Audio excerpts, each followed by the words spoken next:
Occupational English Test. Listening test. This test has 3 parts.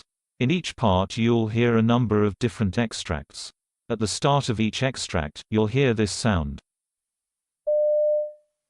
You'll have time to read the questions before you hear each extract, and you'll hear each extract once only. Complete your answers as you listen.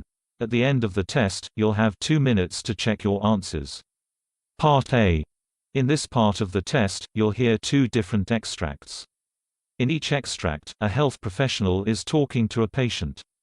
For questions 1 to 24, complete the notes with information you hear. Now, look at the notes for Extract 1. Extract 1. Questions 1 to 12. You hear a GP talking to a patient called Mrs. Wright.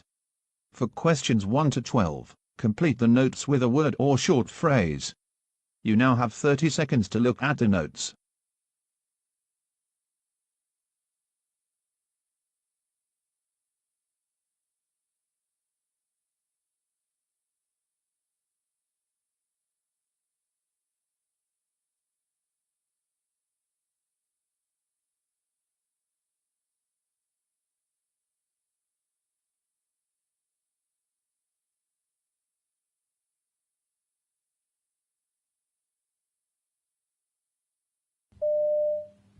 Afternoon, Mrs. Wright. I'm Dr. Kildare.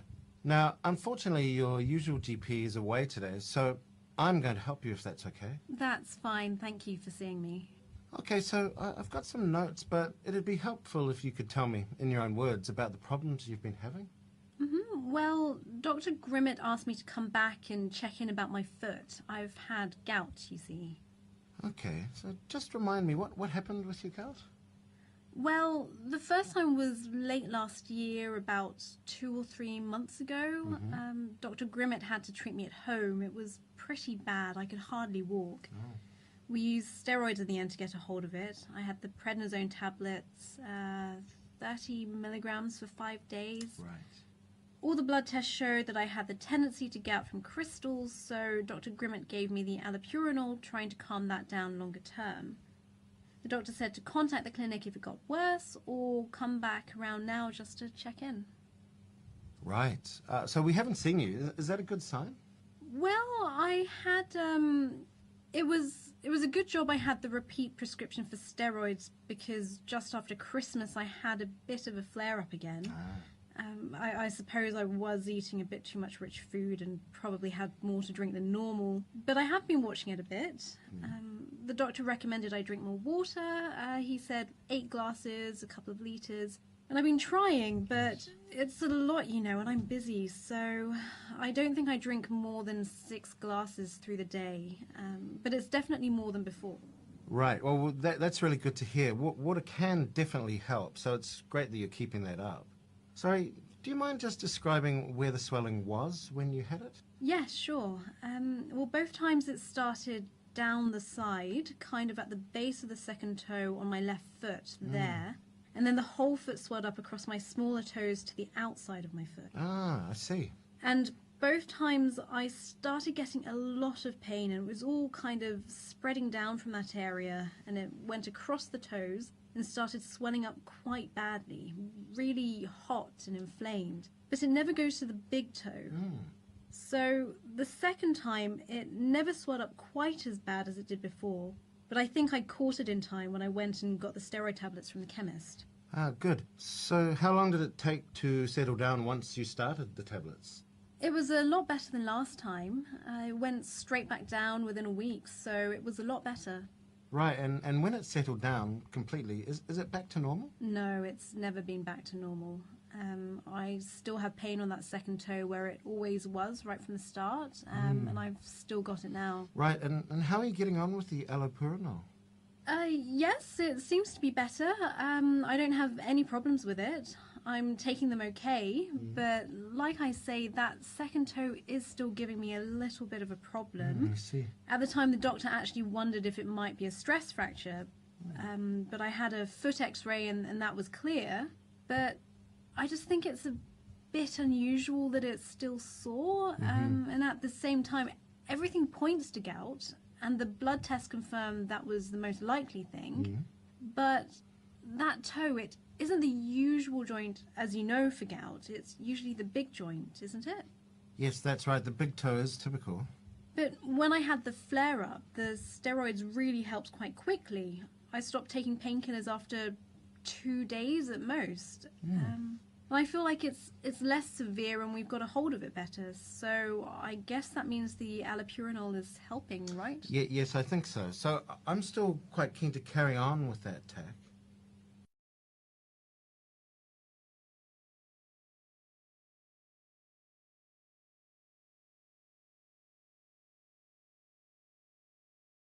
Extract 2. Questions 13 to 24.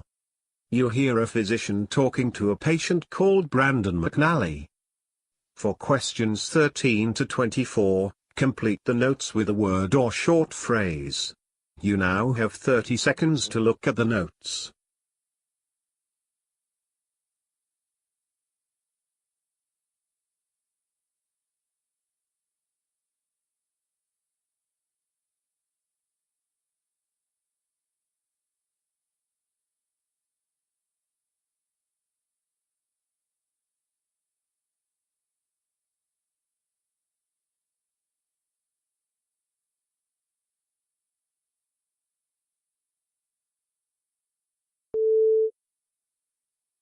Good morning, Doctor.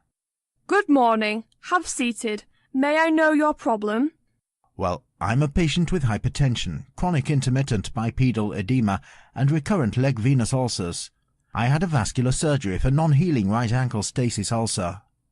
I have a serious concern today that I had a low-grade fever of 100.2 early this morning. Otherwise everything was well. The thing is, I was not even aware of the fever. I do have some ankle pain, worse on the right than the left. Okay, what's your age? 52, Doctor. Do you drink or smoke? No, Doctor. Are you getting nausea, vomiting or diarrhea? No, Doctor. May I know your previous illness history? Well, hypertension, exploratory laparotomy in 2016 for abdominal obstruction, cholecystectomy in 2017, chronic intermittent bipedal edema, venous insufficiency, chronic recurrent stasis ulcers. What medications are you taking? Primaxine, daptomycin, clonidine, furosemide, potassium chloride, lisinopril, metoprolol, ranitidine, Colace, amlodipine, zinc sulfate, Lortab, multivitamins with minerals. Are you allergic to any medicine? No, Doctor. Well, the physical examination shows heart rate 73, respiratory rate 20, blood pressure 104/67, temperature 98.3, and oxygen saturation 92% on room air. There is hyperpigmentation involving distal calf on both legs. There is an open wound on the right medial malleolar area measuring 9 by 5 centimeters with minimal serous drainage. Periwound is hyperpigmentated with a hint of erythema extending proximally to the medial aspect, distal third of the right lower leg. There is warmth but minimal tenderness on palpation of this area. There is also a wound on the right lateral malleolar area measuring 4 by 3 centimeters. Another open wound on the left medial malleolar area measuring 7 by 4 centimeters. Wound edges are poorly defined. Laboratory results show white blood cell count is 5.8 with 64% neutrophils. H&H 11.3/33.8 and platelet count 176,000. BUN and creatine 9.2/0.52. Albumin 3.6, AST 25, ALT 9, ALK-Phos 87, and total bilirubin 0.6. Chest X-ray shows chronic bibasilar subsegmental atelectasis, likely related to elevated hemidiaphragm, secondary to chronic ileus. No absolute findings. You have multiple previous wound cultures positive for Pseudomonas, Enterococcus, and Stenotrophomonas. Fevers, right leg, ankle cellulitis. chronic, recurrent, bilateral ankle venous ulcers, hypertension. I am ordering 2 sets of blood cultures, injection with daptomycin and primaxine 4. I am ordering an MRI of the right ankle to check for underlying osteomyelitis. Follow-up results of wound cultures. Additional treatment and medications are upon follow-up.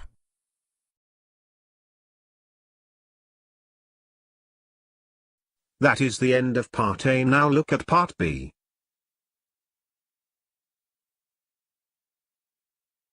Part B.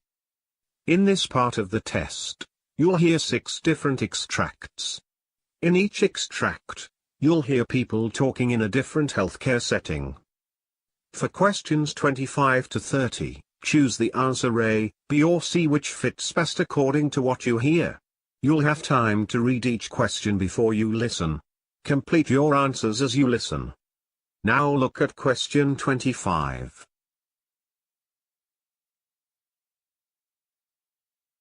Question 25. You hear a trainee doctor discussing a patient diagnosis with a tutor. Now read the question.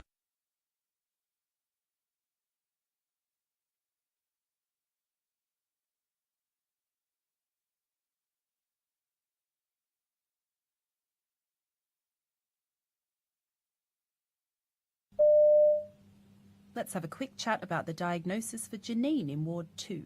Yeah, I was a bit unsure about that one. Because it's a young patient, it's not going to be diverticulitis, or... Well, it's possible, but she is young, so yeah, it's unlikely. So, what do you think? What else could it be? What else happens in the bowel? Something common. Think about common things. Bilateral lower abdominal pain? Because it's like radiating into the back? Yeah, something very much more common than that. Gastroenterological? Yeah? I can't think. Possibly related to diet? Celiac disease? Perhaps, but there's not a lot of other symptoms pointing to that. What else would give you discomfort in the bowel? Lower abdominal pain. I suppose if they're just constipated. Right, yeah, constipation.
Question 26. You hear a discussion between 2 doctors on adjuvants used in vaccines. Now read the question.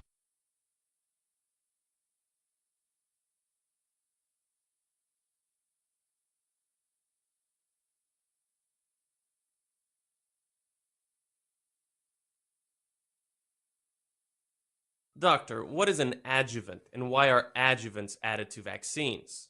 Well, an adjuvant is used in vaccines to create a stronger immune response in patients. Certain vaccines made from dead or weakened germs contain naturally obtained adjuvants and help the human body produce a strong protective immune response. These vaccines often must be made with adjuvants to ensure the body produces an immune response strong enough to protect the patient from the germ he or she is being vaccinated against. In the US, monophosphoryl lipid A and aluminum are used as adjuvants in the vaccines. Monophosphoryl A has been used as an ingredient since 2009 in the vaccine called Cervarix. Aluminum salts or gels are used as ingredients in vaccines since 1930. However, most vaccines developed today include just small components of germs, such as their proteins, rather than the entire virus or bacteria.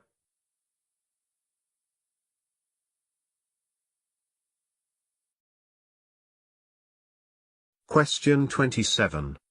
You hear a discussion about possible causes of arthritis. Now read the question.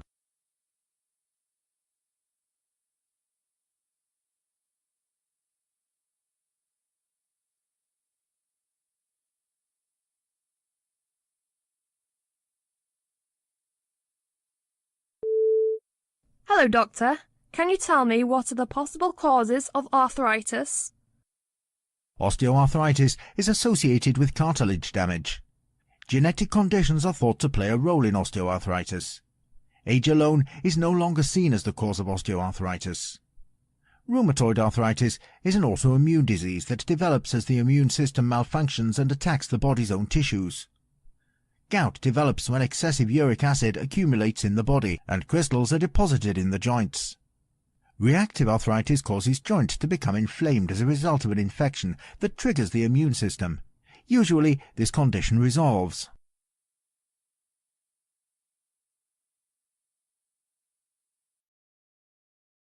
Question 28.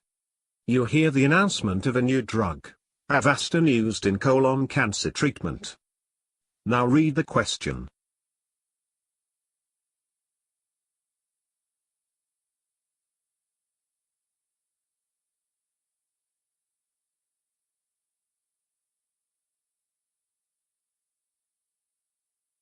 A milestone in cancer treatment.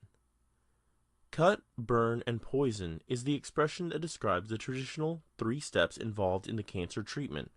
Specifically, the expression means to cut out the growth of the cancer tumor, burn the carcinogenic cells with radiation, and poison those that remain with chemotherapy drugs. Interestingly, a young doctor from the U.S. proposed another method to treat cancer about 30 years ago.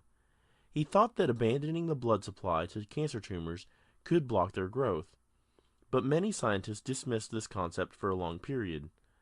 However, last month, the Food and Drug Administration of the U.S. approved the drug called Avastin that works the way he proposed. Although the drug does not cure the cancer, it increases the lifespan of the patient with colon cancer. Avastin is a genetically engineered protein that connects with the protein in the human body that promotes the growth of the blood vessels. The protein, also known as vascular endothelial growth factor, intervenes with the supply of blood to cancer and starves the cancer cells. Avastin targets the weak places of cancer cells, though it does not damage normal tissue. Whereas chemotherapy kills cancer cells, and also the other normal cells, resulting in infections along with stomach and intestinal problems. There are also other drugs being tested to investigate whether they can stop the formation of blood vessels. In the past 2 years, Avastin is one of 3 new drugs approved for colon cancer.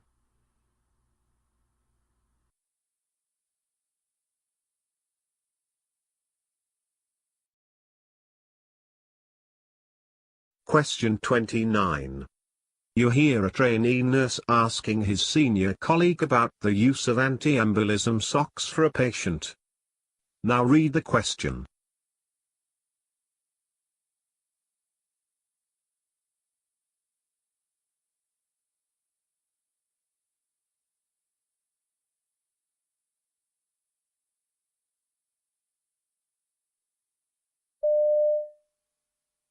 I noticed that Mrs. Jones isn't wearing the usual anti-embolism socks, but I didn't want to ask her why not because she was asleep. Is it because her legs are swollen?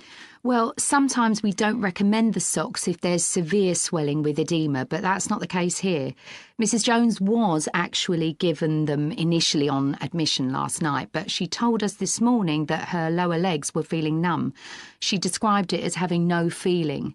Until we've checked out the reason for that, for example, it could be an underlying condition which could damage her arterial circulation.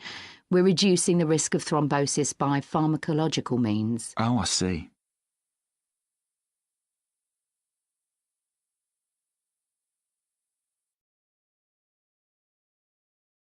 Question 30. You hear a discussion between a doctor and a nurse on different stages of gout. Now read the question.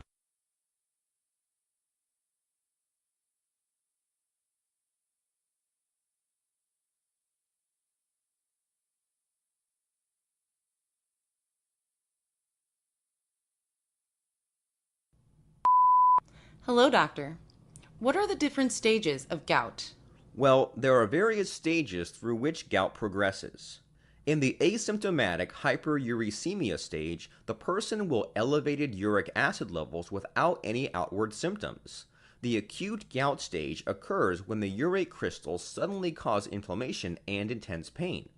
This condition is also called flare that can be triggered by alcohol and drug usage, stressful events, and due to cold weather. The intercritical gout is the period further urate crystals are being deposited in tissue. The main difference between gout and pseudogout is that the joints are irritated by calcium phosphate crystals instead of urate crystals. Chronic tophaceous gout is the most debilitating stage. Permanent damage might have occurred in the kidneys and joints. The patient can also develop tophi, big lumps of urate crystals in joints of the fingers. Pseudogout is the condition that is confused with gout.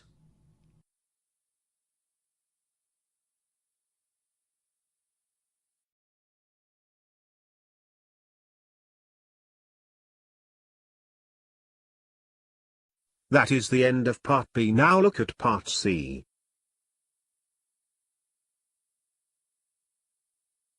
Part C. In this part of the test, you'll hear two different extracts. In each extract, you'll hear health professionals talking about aspects of their work. For questions 31 to 42, choose the answer A, B or C which fits best according to what you hear. Complete your answers as you listen. Now look at Extract 1. Extract 1. Questions 31 to 36. You hear a doctor briefing his staff about the pathology report. You now have 90 seconds to read questions 31 to 36.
Hello, Doctor. Will you please explain to me about the type of information included in a pathology report? Well, often a pathology report of surgical specimens is complex and very long. These are divided into many subheadings. The general information includes the name of the patient, the medical report number, the date of the biopsy or surgery, and the unique number of the specimen that is assigned in the lab. The next set of information often contains patient information provided by the doctor who resected the tissue sample.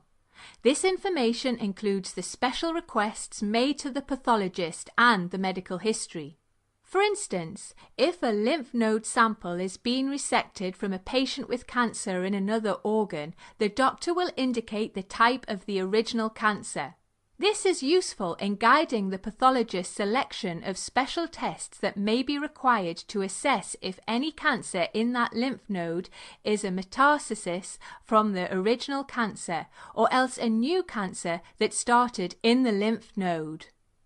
Gross description is the next part of the information. Here, the term gross means the details seen without using a microscope, by simply looking at it and feeling the tissue sample and measuring. In the case of a small biopsy, the gross description would be a few sentences listing its colour, size, and consistency. Gross description would also include the number of tissue-containing cassettes submitted for biopsy. However, in the case of a larger biopsy or tissue specimen, for instance a mastectomy for breast cancer, this will have lengthy gross descriptions, including the size of the entire piece of tissue, size of the cancer tumour, how close the cancer tumour is to the nearest surgical margin of the specimen, how many lymph nodes were detected in the underarm area, and the particulars of the non-cancer tissues.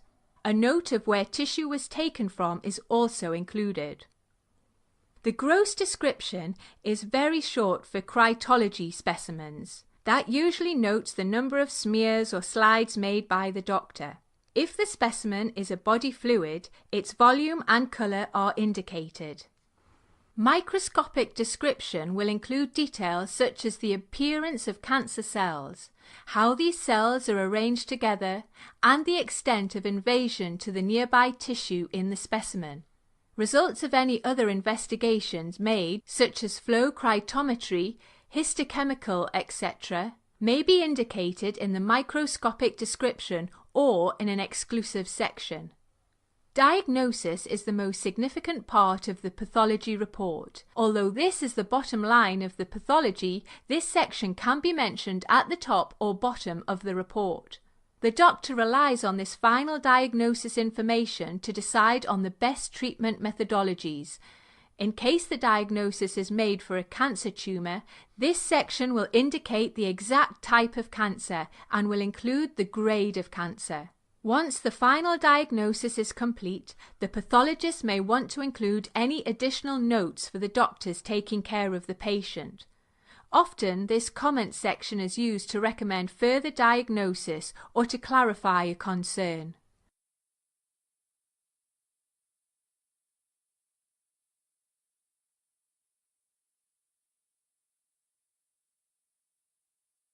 Now look at Extract 2. Extract 2. Questions 37 to 42. You hear the discussion of a physician with junior doctors on pericarditis. You now have 90 seconds to read questions 37 to 42.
Hello everyone.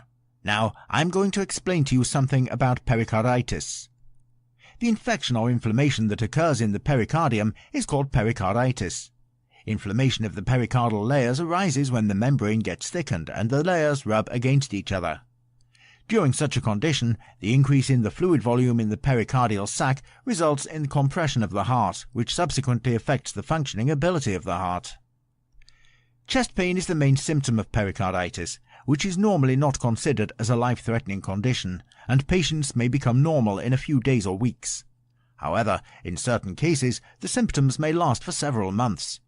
It is a relatively common heart condition, and around 5% of patients with severe chest pain are diagnosed as pericarditis. Moreover, it is very common in men than in women. It affects people of all ages, but mostly occurs in young adults. Based on the symptoms and causes, pericarditis is categorized into many types. Pericarditis based on symptoms. Acute pericarditis occurs when chest pain develops suddenly, radiating to the neck, shoulders and back. The pain increases during when breathing in or inspiration and while lying down. However, it decreases while sitting. The symptoms may last for less than 3 months and may get resolved in a few days with appropriate treatment. Pericarditis may be idiopathic or due to viral or bacterial infection, cardiac arrest, metabolic disorders or a blunt injury. The condition is also caused by radiation toxins, trauma, or as a side effect of certain drugs. Chronic pericarditis at times persists for a long period, and the symptoms last longer than 3 to 6 months. In such cases, the patient may not have the chest pain, but may experience tiredness, shortness of breath and coughing. Chronic pericarditis is believed to be the result of certain autoimmune disorders such as lupus, scleroderma, and rheumatoid arthritis, where the antibodies produced by the body attack its own cells and tissues. Pericarditis based on causes. Constrictive pericarditis occurs when the pericarditis is associated with a thickening or scarring of the pericardial layers. This starts constricting the heart within the thoracic cavity, which in turn controls its functioning. Pericardial effusion. In a normal individual, the pericardial cavity is filled with about 20 to 50 milliliters of fluid. At times, in patients with specific medical conditions such as severe hypothyroidism or kidney failure, or in patients who have undergone invasive cardiac procedures, there may be a gradual accumulation of fluid within the pericardial cavity, which may often be asymptomatic until the surrounding structures start getting compressed. In such cases, symptoms related to such compressions such as dyspnea, nausea, fullness of the abdomen may manifest. Cardiac tamponade is caused when persistent pericardial effusion causes the pericardial fluid volume to increase up to 80 milliliters or even 200 milliliters, which can lead to malfunction of the pericardium. Therefore, this condition has to be treated as an emergency. Viral pericarditis. Viruses that can cause viral pericarditis include Coxsackie viruses, influenza virus, agents of viral enteritis, human immunodeficiency virus, and echovirus. Upon onset of this condition, the early symptom can be the infection in the upper airways. This kind of pericarditis is simple and can be handled as an outpatient procedure. Purulent pericarditis is a rare disease caused by aerobic and anaerobic bacteria. Recent studies show that procedures such as surgery in the chest region, hemodialysis, immunosuppression, and chemotherapy are dominant causes that result in this type of pericarditis. Tuberculosis pericarditis is also seen in a very minor percentage of patients having pulmonary tuberculosis. HIV patients are at a high risk of tuberculosis pericarditis. There is a gradual progression of symptoms such as night sweats, dyspnea, fever and chill, but any suspected patient should be given emergency treatment. Radiation pericarditis is caused due to recent mediastinal radiation at any time from weeks to months after the exposure. Malignancy pericarditis is mainly caused by metastatic disease. It is common in metastatized bronchogenic or breast carcinoma, Hodgkin's disease and lymphoma. However, it is rare in primary mesothelioma and angiosarcoma. Traumatic pericarditis. Blunt or sharp trauma causes traumatic pericarditis. Invasive cardiac procedures may also cause this type of pericarditis, which includes cardiac diagnostic catheterization and electrophysiological ablation procedure.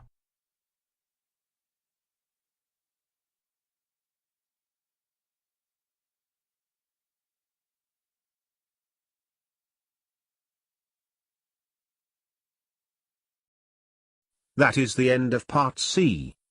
You now have 2 minutes to check your answers.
That is the end of the listening test.